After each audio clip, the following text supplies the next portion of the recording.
Bom dia. Entrou um jovem na página me questionando em relação ao quadro do Che Guevara e tal, porque esse jovem ele vota no PT e toda a família dele vota no PT. Mas estranhamente, a família dele está dentro do governo do Nakano, aqui na cidade de Itapecerica da Serra, num cargo bom, que é a assessoria do prefeito, e prestando serviço, né, em algumas obras aí e tal. Pois bem, que é estranho, né?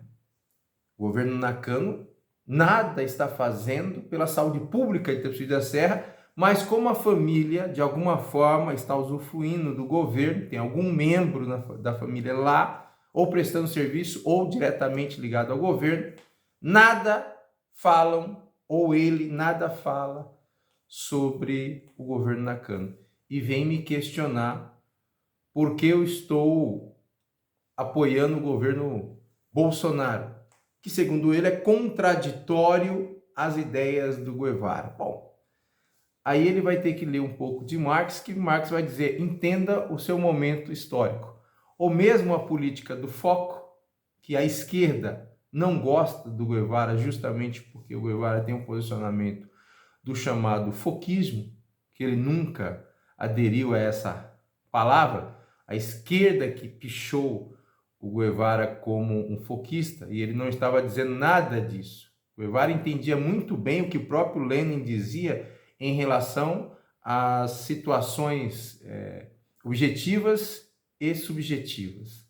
Quando ele fala construir 1 ou 2, 3 Vietnã, ele está caminhando lado a lado, num momento histórico dele, com a ideia da construção da objetividade e subjetividade do movimento revolucionário. Pois bem, esse jovem me questiona, mas mal sabe ele que o avô dele recebeu meu apoio em 1982, eu era garoto, entregava panfleto para o avô dele, que foi candidato a prefeito da cidade de Itapecerica da Serra, pode-se dizer o precursor do movimento de oposição na cidade de Itapecerica da Serra. Eu não vou falar o nome desse jovem, porque não há necessidade de entrar em atrito, porque você envolve toda a família, é um problema, que eu já falei isso para ele. Pô, tu vai envolver toda a sua família por conta dessa sua análise simplória do movimento que está acontecendo nesse exato momento. E a avó dele me deu o espaço da escola Joaquizão para eu iniciar um trabalho de capoeira em 1993. Eu tenho um documento assinado por ela, inclusive. Eu era muito próximo, aliás, fiquei muito próximo dela justamente por conta desse trabalho. Em 1993, 94, 95, ali no Colégio Joaquizão, com a capoeira aos finais de semana, com o apoio dela. Agora, não é por isso que esse jovem tem que apoiar as minhas ideias. Não. A discussão sobre o Bolsonaro é sobre uma falha dos 16 anos do governo petista. E o governo petista e o próprio Partido dos Trabalhadores é um partido problemático, que as pessoas não conhecem. Internamente, há uma guerra de foice dentro do partido. Tanto é que na década de 90, o José Dirceu diz o seguinte, olha, para a gente chegar ao poder, teremos que ampliar as alianças e expulsar os radicais do partido. E eles expulsaram todos os radicais. Tanto é que a Causa Operária funda um partido. O PSOL é um partido. O PSTU é um partido. E todos saem do PT. Então o PT, ele demonstra internamente que ele é tudo o que ele fala em relação ao Bolsonaro, principalmente em relação às minorias que pensam contrário à corrente majoritária do Partido dos Trabalhadores. Então, o Bolsonaro ele não é o candidato da classe operária, mas ele pode criar as condições para um processo revolucionário ou reformista da classe operária. Ele deixa muito claro a divisão de classes no Brasil. Tanto é que ele não penetra na classe operária, ele não tem um discurso. Então nós temos uma gama aí ainda que é possível ser trabalhado. Agora, o próprio Marx vai dizer o seguinte, quem vai fazer a emancipação da classe operária é a própria classe operária. Os intelectuais, eles deveriam ter, né, o interesse em auxiliar a classe operária. Então, assim, os intelectuais, teoricamente, estão vinculados à classe operária e não à classe dominante. Mas hoje nós temos um problema seríssimo de interpretação dessa questão de classe, que ela não é simplória entre classe baixa, média e alta. No meio dessas classes tem um monte de classes. Posso dar um exemplo na vila aqui, quer dizer, se o cara ele é funileiro e ele trabalha por conta própria, ele já pode ser considerado, dentro da visão da própria Marilene Chaui, uma classe média, porque ele não recebe o salário, ele faz o dinheiro dele. Ele trabalha os dias que ele deseja. Ele trabalha as horas que ele deseja.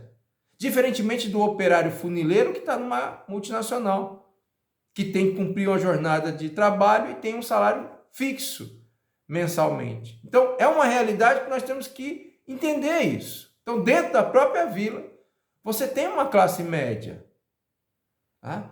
Que tem o funileiro, que trabalha por conta própria, e você tem o funileiro que está numa multinacional, por exemplo. Tem que entender isso, né? Um é classe operária, outro é classe média. Mas moram no mesmo bairro. Então você tem numa mesma rua várias classes sociais, totalmente diferente de 1864, quando se discute a Primeira Internacional. Esse jovem que me questiona, ele é um pequeno burguês, por mais que ele diga que não, quer dizer, ele teve toda uma infraestrutura para estudar e tal e tudo mais. E uma parte da família, enfim, está dentro do governo Nakano, usufruindo do governo Nakano. Governo Nakano que não faz absolutamente nada pela saúde pública da cidade, ao qual esse jovem provavelmente não precise. Porque, ou se precisa, existe, né, seu amigo, do assessor, sabe? Então, a ideia da influência, né? Eu vi um pessoal da autarquia dizendo, olha, eu uso o SUS. Você usa dando carteirada. Pode até usar mesmo. Não acredito. Tem o seu plano de saúde e tal. Talvez use se for uma cirurgia gigantesca. Então, eu não vou me abater com esse pensamento desse jovem. Ou mesmo, você precisa de apoio. Não. O movimento ele tem que caminhar, independente de pessoas, né? Seria bom se tivesse. Mas se não tem o apoio, vamos seguir adiante. O Bolsonaro, ele é um cara que ele vai forçar esse embate de classes. Ele vai forçar. Ele não consegue chegar na classe operária, mas ele vai fazer algo que o Lula não fez, né? E o Lula, ele anestesiou a classe operária com política de bolsas. Mas o Bolsonaro também está usando. Sim, mas o Bolsonaro não é o fator central da minha discussão. A minha discussão é a organização da classe operária que não sabe que é classe operária. Quando eu vou no supermercado aqui, eu sei quem é a classe operária ali. É aquela que está limpando o piso. Não é nem o caixa, que ganha um salário baixo. Mas o caixa ele ainda se sente superior àquela que está ali na base. Aquela é a classe operária. Poderia o caixa ou estoquista se considerar operário se ele tivesse a consciência de classe? Saudações e até breve.